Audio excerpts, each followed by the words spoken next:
میرے نبی پاک صلی اللہ علیہ وسلم نے فرمایا مومن نرم دل ہوتا ہے، رقیق القلب ہوتا ہے. گویا مومن دھوکہ کھا تو سکتا ہے پر دھوکہ دے سکتا مومن کی یہ شان ہی نہیں کہ وہ دھوکہ دے. اس کا ایمان یہ گوارا ہی نہیں کر سکتا. اس کی روحانیت میں اتنی طاقت ہی نہیں کہ وہ دھوکہ دے. کیوں؟ اس لیے کہ نبی پاک صلی اللہ علیہ وسلم نے فرمایا جو دھوکہ دے وہ ہم میں سے ہے ہی نہیں. من غشا، جس نے دھوکہ دیا، فلیس منا، وہ ہم میں سے، بولیے ہم میں سے. اور یہاں تبصرہ تو ہوتا ہے کہ وزیر اعظم دھوکے باز، صدر دھوکے باز، فلانا دھوکے باز. تو جس ریڑھی والے نے سامنے عام صحیح سے لگائے ہوئے ہیں موٹے موٹے اور اندر اس نے سارا کچھ رکھا ہوا ہے تو وہ دھوکے باز نہیں؟ جو دکھا رہا ہے وہ دے گا بھی کہ نہیں؟ تو اس نے دکھانے کے لیے چیز اور رکھی ہوئی ہے اور دینے کے لیے، تو یہ دھوکہ نہیں؟ کیا صرف بڑا ہی دھوکے باز ہے؟ جس دکاندار نے بڑی ملمہ سازی کی ہے، لمبی چوڑی لائٹیں لگائی ہیں، بڑا اس نے سجا کے سوار کے تیار کر کے ہر شے رکھی ہے، اور جھوٹ کی نگری میں وہ لوگوں کے ساتھ لوٹ رہا ہے، ان کی آنکھوں کو چندھا کے، وہ دھوکے باز نہیں؟ بالکل جائز کمائی کر رہا ہے. نبی پاک صلی اللہ علیہ وسلم نے فرمایا چیز جب تم بیچو تو اس کی زیادہ تعریف نہ کرو. جب چیز بیچو تو جو اس کے اندر نقص پایا جائے وہ گاہک کو بتاؤ. اگر تم وہ نام، یہ ابن ماجہ کی حدیث ہے، فرمایا اگر تم نے چیز کا عیب گاہک کو نہ بتایا تو اللہ تم سے ہمیشہ ناراض رہے گا اور فرشتے تم پر لعنتیں برساتے رہیں گے. حضرت واصلہ بن اسکر رضی اللہ تعالیٰ عنہ حضور کے صحابی ہیں. اللہ اکبر. اچھا پھر عجیب تماشا ہے، لوگوں کا چیز خریدنے جاتے ہیں تو نقص نکالتے ہیں، جب بیچنے جاتے ہیں یہ ناراض نہ ہوئیے گا، یہ نیچے سے لے کے اوپر تک، چھوٹے سے لے کر بڑے تک. جو بھینس بیچنے جاتا ہے وہ بھی 4 دن اس کا دودھ نہیں دھوتا، کہتا ہے منڈی والا چوئے گا. جس دن دودھ دھوئے گا اس دن نکلے گا 25 کلو، اور جب گھر جائے گا تو یہ تو میرا خیال دھوکہ نہیں. اس کو پوچھتے ہیں کیا بنا، کہتا اللہ نے سونی روزی دی ہے. تو کر کے کیا آیا ہے تو؟ دھوکہ، فریب، فراڈ، دھوکے بازی. لوگ بڑوں کے بارے میں تو زبانیں کھل جاتی ہیں، بڑی باتیں ہوتی ہیں، تو اپنی صفائی کون دے گا؟ اپنے اوپر کون؟ میں کسی کی حمایت نہیں کر رہا، یہ بھی جلدی درجہ آ جاتا ہے فٹافٹ 1 منٹ میں. لوگ کہہ دیتے ہیں کہ محبت تو سیاست کا چلن چھوڑ دیا، ہم اگر عشق نہ کرتے تو حکومت کرتے. وہ معاملہ الگ ہے، لیکن مسئلہ یہ ہے میرے بھائی کہ دھوکے بازی ہر ایک کے لیے اسی طرح حرام ہے، ہر ایک کے لیے جس طرح کے اس کا حکم موجود ہے. حضرت واصلہ بن اسکر رضی اللہ تعالیٰ عنہ صحابی تھے. ان کے پاس ایک شخص گیا، اس نے جا کے نا ان کے گھر سے اونٹنی خریدی. امام بہقی نے لکھا ہے جب خرید کے لائے تو رستے میں ان کے بیٹے نے بیچی یا گھر کے کسی اور فرد نے جب خرید کے لائے تو جناب واصلہ بن اسکر رضی اللہ تعالیٰ عنہ کی ملاقات ہوئی. تو آپ پوچھنے لگے بھائی یہ تو اونٹنی میری ہے، میرے گھر سے خرید کے لائے ہو؟ کہا ہاں. فرمانے لگے تم نے کیا کرنا ہے اونٹنی کا؟ بک گئی، ٹھیک ہو گیا، ہوش میں عقل میں خرید کے لایا، بات ختم ہو گئی. بلکہ ہم تو کہتے ہیں وہ لکھا ہوتا ہے دکانداروں نے خریدا ہوا مال واپس. واہ جی واہ، یہ کس کا فتویٰ ہے؟ یہ خریدا ہوا مال واپس کس کا فتویٰ ہے؟ یہ ساڈا اپنا. کہنے نے ایڈا اوکھا تینوں مڑیا تو پھر لے کے آ گیا. ایڈیاں گلاں سنا کے، ایڈا سیاح سیل مین سی، انہیں ترلے لینے ساتھ رہی، انہیں تعریف کی ہے، تو بڑا سونا لگے گا. پھر تیرے گلے میں ڈالا ہے، بڑی مشکل سے مڑا ہے تجھے، اور تو پھر لے کے آ گیا. اور شام کو کہتا الحمدللہ میں نے بڑے پیسے کمائے، لا حول ولا قوت الا باللہ. سارا دن جھوٹ بولا، فریب کیا، اس پہ اللہ کا شکر ادا کرا. بندہ لے کے آ رہا ہے ان کے گھر سے. کہاں سے خریدی؟ تو صحابی کہنے لگے آپ کے گھر سے. فرمایا میری اونٹنی ہے لیکن تمہیں اس کے عیب کا پتہ ہے؟ او بھائی یہ دھرتی پہ بسنے والے لوگ تھے، یہ میرے نبی پاک کے تیار کیے ہوئے تھے، تمہیں پتہ ہے اس اونٹنی کے عیب کا؟ کہ یار تو عجیب آدمی ہے، کوئی عیب بھی بتاتا ہے اپنے جانور کے. فرمانے لگے چل تو یہ بتا گوشت کھانے کے لیے خریدی ہے یا سفر کرنے کے لیے؟ کہا میں نے تو اس پہ بیٹھ کے حج کرنے جانا ہے. فرمانے لگے چل بھی میرے ساتھ واپس آپ پیسے لے لے. گوشت کھانے کے لیے اچھی ہے، دودھ دینے کے لیے اچھی ہے، پر یہ سفر کے لیے اچھی نہیں، تیرے کام نہیں آئے گی. اب وہ صحابی ساتھ ساتھ چل رہے ہیں اور کہنے لگے یار میں نے خرید لی تھی، پیسے دے دیے تھے، مرضی سے سودا کیا تھا، میں نے پوچھا بھی نہیں تھا سفر کی کیسی ہے، تو نے یہ کیوں کیا؟ تو حضرت واصلہ رونے لگے. فرمانے لگے کیا کروں، میں رسول اللہ کا غلام ہوں، کیا کروں، نبی پاک کا غلام. رونے لگے. فرمانے لگے میرے مصطفیٰ کریم علیہ السلام نے فرمایا فرشتے لعنت کریں گے اگر تو ایسی چیز بیچ ڈالے گا. کیا کروں؟ नौकर उस घर का हूं, जिस घर की नौकरी मुझे धोखे की इजाजत है, मैं उस घर का नौकर, मुझे इजाजत नहीं देती, मुझे हम कहते हैं जी मेरा मालिक कहता है, तो अपने मालिक की छोड़, तो कौनैन के मालिक की मान, तो अपने मालिक की छोड़, तू अर्श के मालिक की मान, तू छोड़ दुनियादार मालिक की, उस मालिक की मान जिसने तुझे पैदा किया है, तुझे रिस्क देता है। दुनिया के मालिक की बात कर रहा है। मेरे नबी पाक सल्लल्लाहु ताला अलैहि वसल्लम बाहर निकले, रात को मदीने में ठंडी हवाएं चली हैं, रिमझिम बरखा बरसी है, मदीना सारा ठंडा कर गई है, पहले ही बड़ा ठंडा है, पर खुदा के करम से मदीने में और ठंडक हुई। हुजूर सवेरे निकले, बाजार में गए, गले का ढेर पड़ा है, नबी पाक की नजर पड़ी, हुजूर पहुंचे तो गले का ढेर है, सारा खुश्क है। महबूब ने फरमाया रात को बारिश हुई है, तेरे गले में पड़ी नहीं, तेरी गंदम खुश्क रह गई, रात इतनी बारिश हुई, नबी पाक पर्दा पोश है कि नहीं? बोले सारे।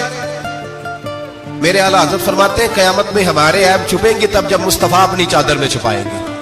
वुसअतें दी है खुदा ने दामने महबूब को, ऐब खुलते जाएंगे और वो छुपाते जाएंगे। हुजूर पर्दा पोश है ना, लेकिन धोखेबाज की नबी पाक पर्दा पोशी नहीं करते, जो धोखा दे। अगरचे उस सहाबी के बारे में मुहद्दिसीन ने यह लिखा है कि वो धोखा नहीं देना चाह रहे थे, उनको अभी इस मसले का पता ही नहीं था। जब पता चला तो फिर दोबारा उन्होंने ये काम न किया। अल्लाह के हबीब सल्लल्लाहु अलैहि वसल्लम पहुंचे, फरमाया तेरे गले पे, तेरी गंदम पे बारिश ही नहीं हुई। हुजूर ने अपनी आस्तीन को चढ़ाया, बाजू ऊपर किया और हुजूर ने गले के अंदर हाथ डाला, अंदर से जाके हुजूर गीली गंदम उठा के बाहर लाए और नबी पाक सल्लल्लाहु अलैहि वसल्लम ने फरमाया ये क्या है? जब उनकी गर्दन झुकी तो मेरे मुस्तफा ने फरमाया सुनो, मन गश्शा फलैसा मिन्ना, जो धोखा दे मैं उसे अपनी उम्मत में शामिल नहीं करता। तो हम में से नहीं है जो धोखे दे, फरेब करे, मकर करे, दजल करे, फ्रॉड करे, बेईमानी करे, थोड़े से नफे के लिए, थोड़े से। अब तो लोग हंसते हैं, धोखे पे मुस्कुराया जाता है। ग्वाले से पूछा, दूध बेचने वाले से, और ये सिर्फ दूध बेचने वाले की बात नहीं, सबका ही रंग निराला है, सबका ही अंदाज निराला है, सभी तारीफें कर रहे हैं अपने माल की, सारे तो वो गुजर गए लोग। इमाम आजम अबू हनीफा रहमतुल्लाह अलैह जरा बादल होते थे तो कपड़े की दुकान थी, बंद कर देते थे दुकान, फरमाते थे गाहक को सही नजर नहीं आएगा तो कहीं ऐसी चीज ना खरीद के ले जाए जिसकी उसे पूरी खबर ना हो। वो गुजर गया जमाना। अब तो अल्लाह माफ करे, हालात इस कदर बिगड़ गए। दूध बेचने वाले से कहा जाता है साहब पानी बड़ा है दूध में, कहता है आजकल भैंसे पानी ज्यादा पीती हैं, गर्मी बड़ी सख्त है, मजाक उड़ाता है। एक चोरी, ऊपर से उसका इजहार एलानिया। मैंने ऐसे लोग भी अपने कानों से सुने हैं जो गवाले से कह रहे हैं, दूध बेचने वाले से साहब और यार पानी डालना होता है तो साफ तो डाल लिया कर, तू गंदी नदी का पानी डाल के ले आता है। कहता ठीक है जनाब, आज के बाद शर्म नहीं आती ये बातें करते? खुदा की धरती पर खड़े होकर अल्लाह के कानून को चैलेंज करते हैं लोग, एलानिया गुनाह करते हैं, एलानिया सरेआम, कोई पूछने वाला नहीं। हया खत्म हो गई, दिल से ये सोच खत्म हो गया कि हम क्या गुफ्तगू कर रहे हैं। बड़े बड़े रंग हैं, बड़े बड़े अंदाज हैं लोगों के। हजरत अबू हुरैरा रज़ी अल्लाह ताला अन्हु खड़े थे तो एक आदमी दूध में पानी मिला रहा था। हजरत अबू हुरैरा की चीखें निकल गई, रो पड़े। लोग इकट्ठे हुए, कहने लगे हुजूर आपको क्या हुआ? वो पानी मिलाने वाला भी आ गया, हुजूर आप क्यों रो रहे हैं? फरमाया क़यामत के दिन तुझे जो सजा मिलेगी वो सजा याद करके मेरी आंखों में आंसू आ गए। तुझे जो सजा मिलेगी मेरी आंखों में आंसू आ गए। हुजूर क्या सजा मिलेगी? हजरत अबू हुरैरा रज़ी अल्लाह ताला अन्हु फरमाते हैं ये दूध रब तेरे सामने रखेगा और तुझसे अल्लाह फरमाएगा चल इससे पानी अलग कर, अल्लाह तुझे सजा देगा। मैं एक शख्स की मिसाल दे रहा हूं, लेकिन इससे मुराद सिर्फ गवाला नहीं, ये बात बड़ी दूर तक जाती है, बड़ी दूर तक जाती है, बड़ी दूर तक। यहाँ जो जिसके यहाँ से दूध खरीदा जाता है वो तो जब भैंस का दूध धोने लगता है तो पहले ही पानी रख लेता है, इल्ला माशाअल्लाह। ये कई घरों से नुक्स वाकया होके आता है, एक जगह पे नहीं है, ये बड़ी दूर तक हालात बिगड़े हुए हैं। हजरत अबू हुरैरा फरमाने लगे रब करीम कयामत के दिन तुझसे फरमाएगा चल अलहदा कर, दूध से पानी बता कर लेगा। कहने लगा हुजूर डाला तो जा सकता है, निकाला नहीं जा सकता। फरमाने लगे फिर तेरा दोजख से निकलना भी मुश्किल है, तू दे बच्चों को कमा के खिला, मौज कर। अब तो यहां तक तमाशा लग गया। मैं एक रिपोर्ट पढ़ रहा था, कराची में ऐसी भी दुकानें पकड़ी गवर्नमेंट ने कि जहां दूध के अंदर केमिकल मिलाया जाता है गाढ़ा करने के लिए, और उस केमिकल, नुकसान ये है उस केमिकल का कि वो कैंसर का बाइस बन रहा है। 2 किलो दूध की खातर कत्ल कर दिया एक इंसान को, 200, 400, 500 की खातर मार दिया बीमारी लगा के। बच्चे यतीम कर दिए, औरतें बेवा कर दी, घर उजाड़ दिए थोड़े से धोखे के लिए, इतनी सी दुनियादारी इकट्ठी करने के लिए। यहां दवाइयां जाली नहीं बिक रही, यहां लोग मिलावट वाली, इतने इतने लोग खड़े हैं डॉक्टर के दरवाजे पर और तारीफें कर रहे हैं, डॉक्टर साहब इस कंपनी की क्यों लिख के देते हैं, डॉक्टर साहब इस कंपनी की दवाई, उन्हें खबर नहीं कि क्या हाल है। मौत बेचते हो फिर समझते हो जन्नत में जाओगे। अम हसिबतुम अन तदखुलुल जन्नह, इतना आसान समझ लिया लोगों ने।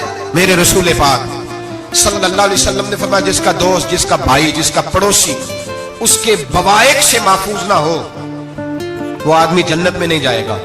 शाबा ने कहा हुजूर ये बवाइक क्या है? फरमाया जुल्म और धोखा।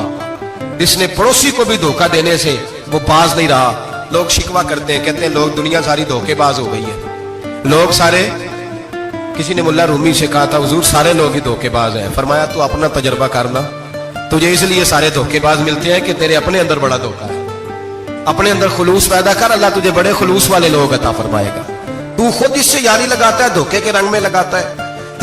तेरी हर दोस्ती इसलिए कि तू नफा कितना ले सकता है। मेरे मुस्तफा करीम सैयद आलम सल्लल्लाहु अलैहि वसल्लम ने अपनी उम्मत को मना फरमाया, फरमाया खबरदार तुम्हारा रंग एक होना चाहिए, तुम्हारा रूप। मेरी बातों की समझ आ रही है आप आपको? धोखा देना, फरेब करना, फराड करना। हजरत ईसा अलैहिस्सलाम के पास एक शख्स आया, कहने लगा मैंने आपके साथ रहना है हमेशा। इमाम राजी ने लिखा है मैंने हमेशा आपके, आप फरमाने लगे मैं जरूर साथ रखूंगा पर दुनियादारी का मुतालबा ना करना। दी तो उस पीर दे बंदे किवें मुरीद होन जिदे मुरीद होया दुकान ही ना चमके। क्या मतलब हुआ बैत होने का? इतनी देर के मुरीद हुए हैं तो कोई फायदा नहीं हुआ, ना कारोबार चमका ना दुकान बनी। उल्टा पीर साहब कहते हैं सूद बंद कर दो, धोखे बंद कर दो, फरेब बंद, जितों होंदा पे उतों भी नहीं होने देते। क्या फायदा है ना जी? तो कोई मकर फरेब ही नहीं, दजल ही नहीं, सादा सादा काम कैसे होगा? हजरत ईसा अलैहिस्सलाम कहने लगे मेरे साथ रहना है तो दुनियादारी से, बोलिए दुनियादारी से बचना। कहने लगा जी बिल्कुल सही है। आप फरमाने लगे चलो ठीक है। हजरत ईसा ने चाहा कि इसका इम्तिहान करें। फरमाया पहले दिन वो आया है सोबत सुलह में रहने के लिए, खैर सीखने के लिए। हजरत ईसा अलैहिस्सलाम फरमाने लगे कितनी रोटियां खाएगा? कहने लगा एक। आपने 3 रोटियां मंगवाई, एक खुद खाई, एक उसको खिलाई, तीसरी वहीं रखी और जनाब ईसा दरिया पे वुजू करने तशरीफ ले गए। वापस आए तो रोटी कोई नहीं थी वहां। फरमाया रोटी किसने खाई है? कहने लगा कोई पता नहीं। जनाब ईसा अलैहिस्सलाम ने ना उसको मोजज़ा दिखाया। एक हरन जा रही थी, उसके साथ 2-3 छोटे छोटे बच्चे थे। हजरत ईसा अलैहिस्सलाम ने हरन का एक बच्चा